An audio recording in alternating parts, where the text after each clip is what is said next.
Fala galera, boa tarde, tudo bem? Eu sou o professor Daniel Oliveira e nós estamos juntos para mais uma aula de Geografia do Ensino Médio.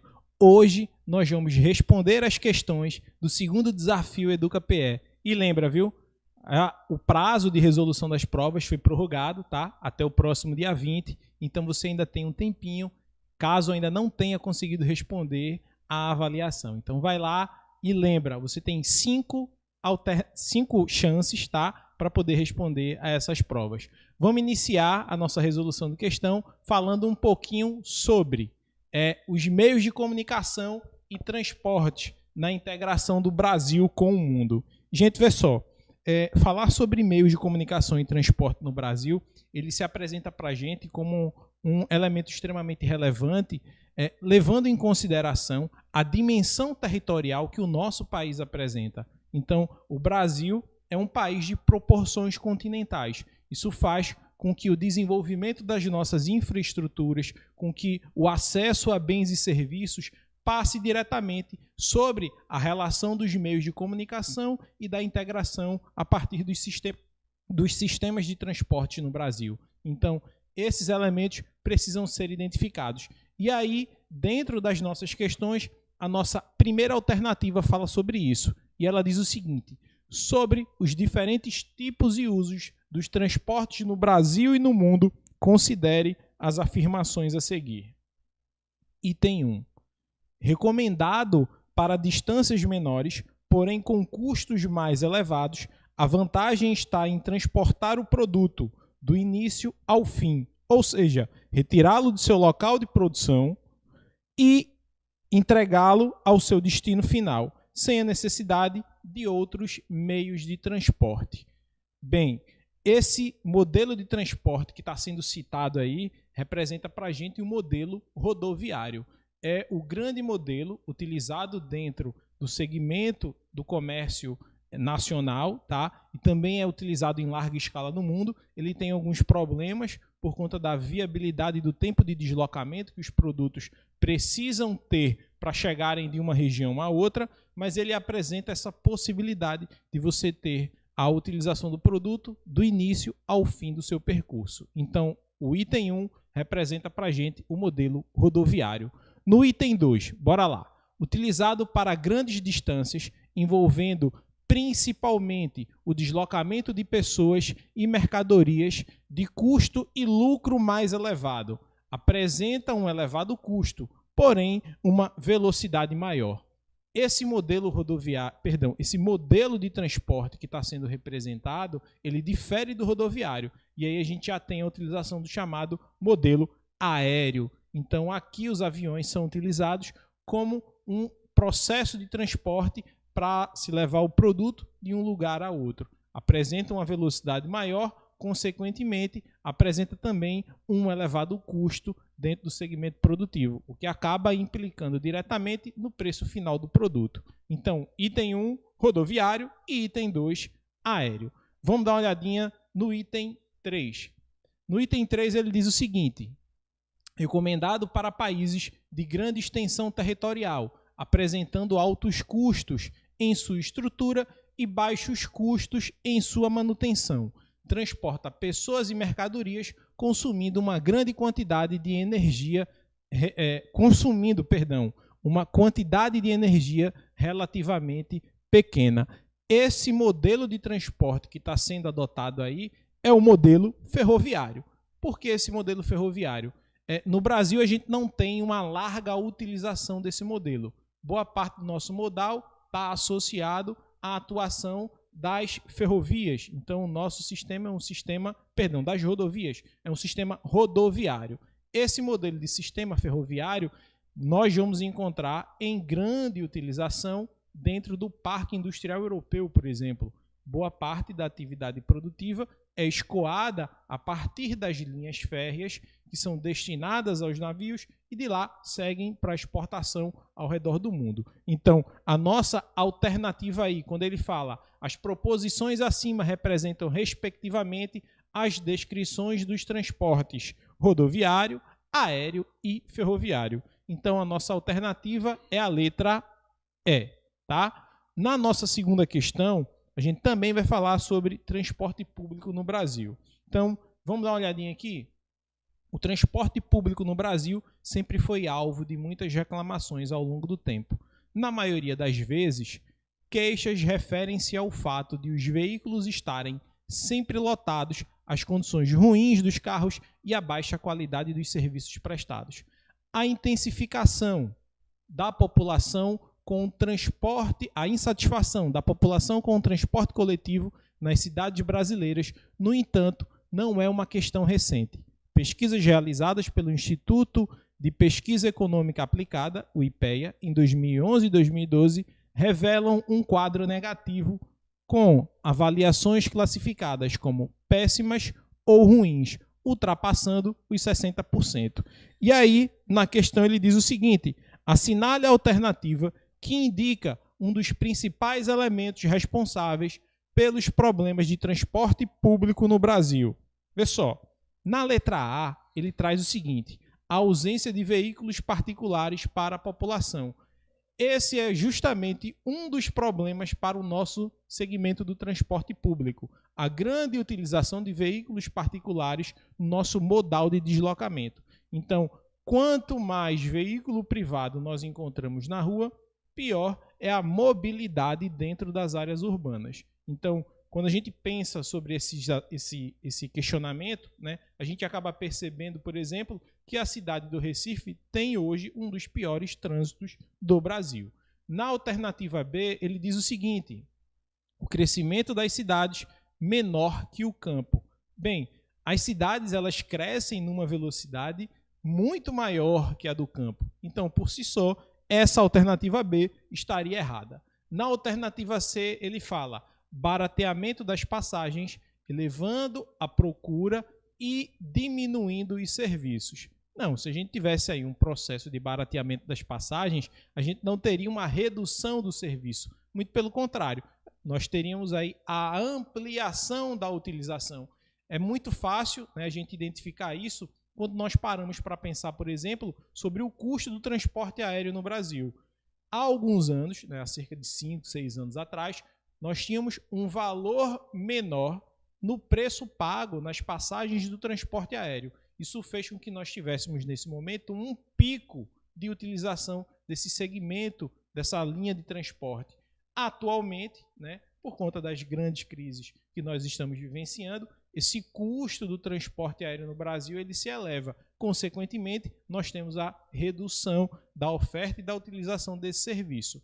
Na letra D, ele fala do crescimento desordenado urbano, sem um acompanhamento em infraestrutura. E isso é verdadeiro, tá? A ausência de políticas públicas voltadas para a criação de novas estratégias que levem a uma melhor distribuição do aparelho urbano, que levem a pensar a cidade sobre o seu processo de mobilidade, fazem com que tenhamos hoje uma das piores situações de vivência nas cidades, que é a do deslocamento do trabalho para a sua casa, ou da sua casa para o seu trabalho. Então, muita gente hoje perde horas, tá, dentro dessa perspectiva, o que implica diretamente na qualidade, muitas vezes, do serviço que é produzido e implica também na produtividade que é encontrada dentro das atividades fabris.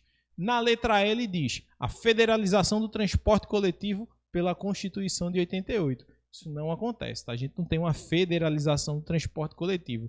O transporte coletivo ele pertence às esferas municipais, tá? E a gente também tem uma regulamentação de agências estaduais. Então, nossa alternativa aqui, letra D. Na próxima questão, a nossa terceira questão, que fala sobre o uso das ferrovias. E aí a gente tem o seguinte: as ferrovias são frequentemente indicadas como melhor opção para escoamento de cargas e até mesmo de pessoas em todo o território nacional. Entre as vantagens que esse tipo de transporte oferece para o país, podemos assinalar exceto. Aí você marca aí o exceto, viu, gente? Porque é muito comum você acabar querendo encontrar a alternativa correta. Na letra A ele diz o seguinte: baixo custo de manutenção e consumo. Tá certo, né? A rede ferroviária apresenta um baixo custo na sua manutenção e no consumo de insumos. Ela é barata, no entanto, a sua implantação é que apresenta um valor agregado mais elevado. Na letra B, ele fala a participação no deslocamento em todo o percurso da mercadoria a ser entregue. Isso está errado, tá? Nós vimos aí que o modal que utiliza esse princípio, que participa de todo o deslocamento do percurso da mercadoria, da sua produção até ela ser entregue, é representado pelo modal rodoviário. Então, a gente está buscando aí a alternativa errada. A alternativa errada é a letra B. Mas vamos dar uma olhadinha nas demais? Na letra C ele diz o seguinte: desafogamento do trânsito nas rodovias. Claro, né? Se eu tenho a intensificação da utilização do sistema ferroviário, eu tenho uma redução da utilização das rodovias. Consequentemente, eu tenho uma maior fluidez dentro do espaço das cidades. Na letra D ele fala melhoria na relação entre carga transportada e combustível consumido. Bem, nós sabemos que dentro da matriz ferroviária, o consumo da matriz energética é bem menor, o que também acaba servindo como um impulsionador desse segmento. E na letra E, menor quantidade estatística de acidentes e perdas de carga. Também é verdadeiro, né? É muito mais provável que você tenha um acidente rodoviário do que o descarrilamento, por exemplo, de um trem percorrendo o seu caminho em uma ferrovia. Então, a alternativa para essa questão é a letra B. Vamos passar para a seguinte. Agora a gente vai falar um pouquinho sobre a gestão do território brasileiro no século XXI, a relação do Estado e a gestão do território. Na nossa primeira questão, a gente tem o seguinte, que uma característica do território brasileiro, né, bastante relevante, é a sua grande extensão longitudinal, do extremo leste à ponta do Seixas, né, na Paraíba, até o extremo oeste, a nascente do Rio Moa, no Acre. Isso, para a gente, né, vai apresentar uma distância de 4.319 quilômetros. É importante a gente lembrar o seguinte: o Brasil ele vai apresentar grandes dimensões territoriais, não só no sentido leste-oeste, como é o que está representado na nossa questão, mas a gente também vai ter um grande percurso no sentido norte e sul. Eles são muito próximos, tá? A diferença no percurso norte-sul é de aproximadamente 600 quilômetros a mais, tá? Mas ainda assim nós temos uma grande distensão do território no sentido leste-oeste. E aí ele pergunta: uma característica socioespacial do Brasil, resultante do fator acima apresentado, ou seja, dessa grande distância entre o extremo leste do Brasil e o extremo oeste do território brasileiro, que é de 4.319 quilômetros. E aí ele fala na letra A: um fator disso é a elevada variação climática. Vê só, a variação do clima no Brasil ela vai ocorrer, mas não em virtude da sua expansão territorial, mas sobretudo da diversidade do seu quadro ambiental, da disponibilidade de água, da formação de chuvas, dos tipos de solos.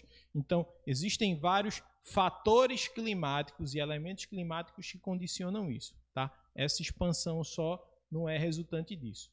Então, letra A, a gente descarta. Na letra B, a presença de domínios naturais diversificados. A gente vai encontrar, sim, essa diversidade no quadro natural brasileiro, mas ela não é a nossa grande característica provocada por esse distanciamento, tá? A gente tem aí na letra C a existência de vários fusos horários.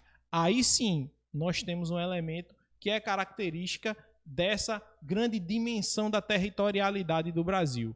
Bem, é prova disso que o nosso território ele é marcado por vários fusos. Por exemplo, aqui em Pernambuco a gente tem um fuso para o pessoal que vive em Fernando de Noronha, mas também temos um outro fuso para quem vive no território do estado de Pernambuco como um todo.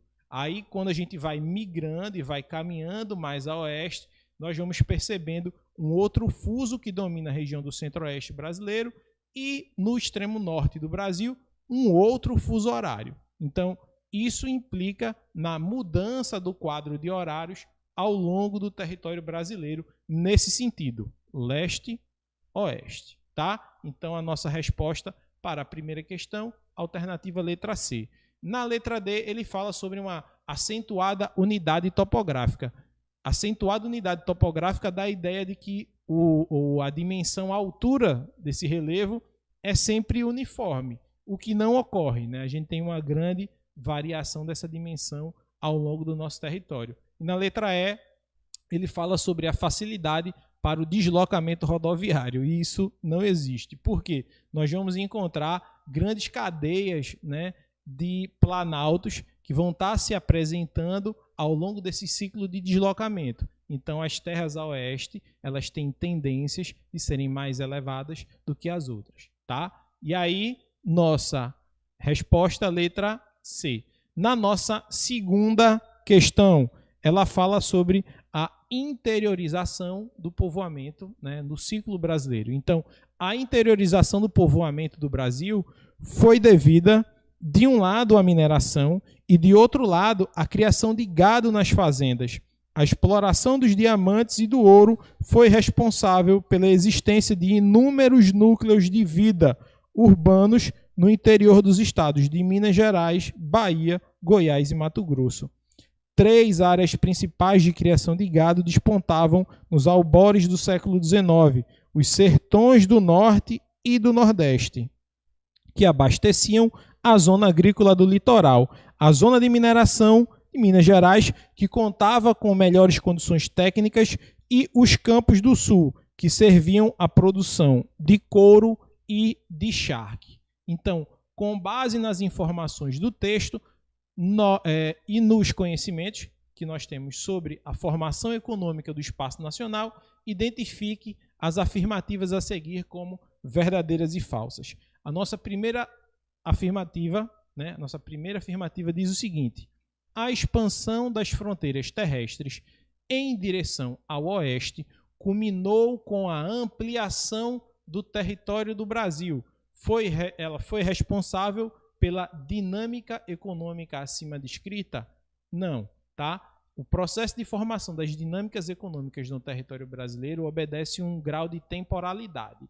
E aí a gente vai perceber que cada um dos ciclos econômicos brasileiros vai estar inserido em um local diferente e em um tempo diferente, tá?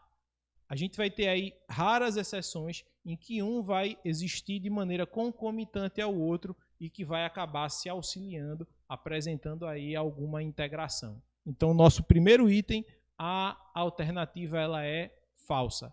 Na nossa segunda afirmativa, ela diz o seguinte: a dinâmica econômica citada, quando consolidada no final do século XIX, mostrava que, apesar da grande extensão, o território nacional apresentava alto índice de integração econômica. E isso não acontecia, tá? A gente não tinha essa grande integração da economia do período colonial no Brasil em virtude, tá, justamente dessa diversidade de tempos distintos. Então, nós temos um ciclo que é o do pau-brasil, um ciclo que é o da cana-de-açúcar, ciclo do ouro, da mineração, e esses elementos fazem com que a gente perceba a dificuldade de integração. Agora, existiu algum ciclo que teve essa junção? Teve, e a gente vai ver já já, tá? Nossa terceira afirmativa, ela diz o seguinte: o movimento econômico descrito no texto estava associado à industrialização na região litorânea e demonstrava uma economia cujo padrão espacial era complementaridade de atividades entre setor secundário e primário. Vê só, gente, essa afirmativa ela é errada. E por que ela é errada? Porque nós não temos nesse momento ainda o desenvolvimento da atividade industrial circulando no território brasileiro, sobretudo ao final do século XIX. Então não dá para a gente fazer esse tipo de leitura e apresentar isso como uma característica. Então essa alternativa ela está errada, tá? Falsa. Nossa última aí, vamos lá. A criação de gado e a mineração foram processos econômicos que podem ser considerados complementares, apesar de ocorrerem em regiões diferentes do espaço brasileiro. E isso, tá? A gente pode dizer que é verdadeiro. Por quê? Porque onde era encontrado a utilização da prática da mineração, a gente não tinha a prática do desenvolvimento da pecuária. Ela não estava no mesmo território, ela estava presente em um mesmo período. Por quê? Porque quem trabalhava na mineração se dedicava exclusivamente àquilo. Mas ele precisava do gado, não só como fonte de alimento, né, para a produção de carne, mas ele também precisava como elemento de tração animal. E isso fazia, né, com que esse gado complementasse a atividade econômica que ali era desenvolvida. Então, por esse motivo, nosso último item está correto. Então, a resposta para a gente é a alternativa letra D, tá? Vamos passando. E aí, na sequência, a gente tem o seguinte. A terceira questão fala sobre no Brasil colônia, e aí ele diz o seguinte: no Brasil colônia, a pecuária teve um papel decisivo na letra A, ocupação das áreas litorâneas? Não. Nesse período da história, no Brasil colônia, a pecuária ela não concorria com a atividade econômica que era praticada na faixa litorânea. A gente pode pensar aqui, inicialmente, em dois segmentos. O primeiro numa fase pré-colonial, com a extração do pau-brasil, e em seguida a introdução do cultivo da cana-de-açúcar. Ora, se eu tinha, né, à época, o cultivo da cana-de-açúcar, eu não podia ter criação de gado, porque o gado ia acabar se alimentando das áreas de lavoura de cana-de-açúcar. Então, essa atividade econômica foi deslocada para o sertão nordestino. E aí a gente tem o desenvolvimento da prática da cana-de-açúcar no litoral e o desenvolvimento da atividade pecuária no sertão nordestino. Então, a pecuária ela não ocupa a área litorânea, ela se afasta. E aí na letra B ele diz o seguinte: expulsão dos assalariados do campo. Ora, Brasil colônia não tinha trabalhador assalariado, né? A gente tinha ali um sistema onde o trabalho era baseado no trabalho escravo. Então, letra B, errada. Na letra C, ele fala o seguinte: formação e exploração dos minifúndios. Bem, naquele momento, nós não tínhamos a presença da pequena propriedade rural. Muito pelo contrário, a gente tinha a formação de grandes latifúndios, tá? De grandes capitanias hereditárias. Então, essa alternativa também está errada. Na letra D, a gente tem a fixação do escravo na agricultura. Bem, o escravo ele participa do trabalho do campo naquele momento, mas ele também figura no trabalho dentro das casas. Então a gente não pode dizer que no Brasil colônia a pecuária teve, né, essa influência nesse segmento do trabalho escravo.